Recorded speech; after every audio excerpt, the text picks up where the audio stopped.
بسم اللہ الرحمن الرحیم۔ میں آپ حضرات کے سامنے رمضان المبارک کے آخری جمعے کی فضیلت کے بارے میں بتانا چاہتا ہوں۔ بہت سارے بیانات میں آپ حضرات سن رکھا ہے کہ رمضان المبارک کے آخری جمعے کی فضیلت کیا ہے، جیسا کہ ابھی کچھ دنوں پہلے رمضان المبارک کی فضیلت بتائی جا رہی تھی۔ بہت سارے چینلوں میں، بہت سارے بیانات میں بہت سارے علماء کرام بتا رہے تھے۔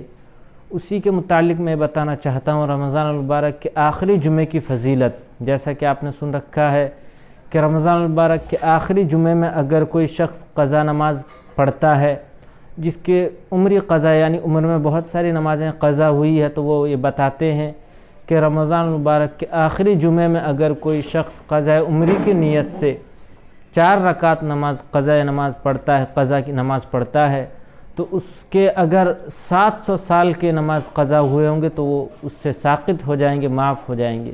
اسی کے متعلق میں آپ حضرات کے سامنے تفصیلی وضاحت کے ساتھ بتانا چاہتا ہوں۔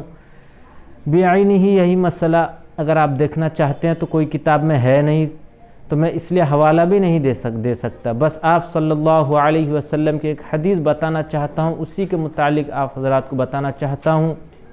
روایت میں آتا ہے، آپ صلی اللہ علیہ وسلم کی حدیث ہے، من کذب علی متعمدا فلیتبوأ مقعدہ من النار۔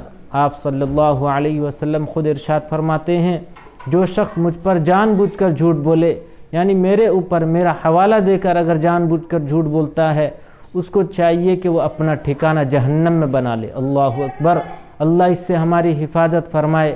روایت میں آتا ہے، آپ صلی اللہ علیہ وسلم پر جو شخص جان بوجھ کر جھوٹ بولتا ہے، یعنی کوئی حدیث آپ سے ثابت نہیں، نہ آپ صلی اللہ علیہ وسلم کے صحابہ سے ثابت ہے، لہٰذا اگر کوئی شخص ان کی طرف نسبت کر کے بھی اگر کوئی بات بتاتا ہے آپ صلی اللہ علیہ وسلم کی طرف، تو آپ صلی اللہ علیہ وسلم کہتے ہیں فَلْيَتَبَوَّأْ مَقْعَدَهُ مِنَ النَّارِ، اس شخص کو چاہیے کہ وہ اپنا ٹھکانہ جہنم میں بنا لے۔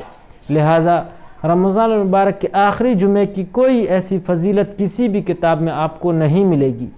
اگر آپ تلاش بھی کریں گے تو نہیں ملے گی۔ اگر کوئی حوالہ دیتا ہے تو وہ غلط حوالہ ہے، بالکل جھوٹ حوالہ، یہ بالکل موضوع من گھڑت بات ہے، اس کی کوئی فضیلت نہیں۔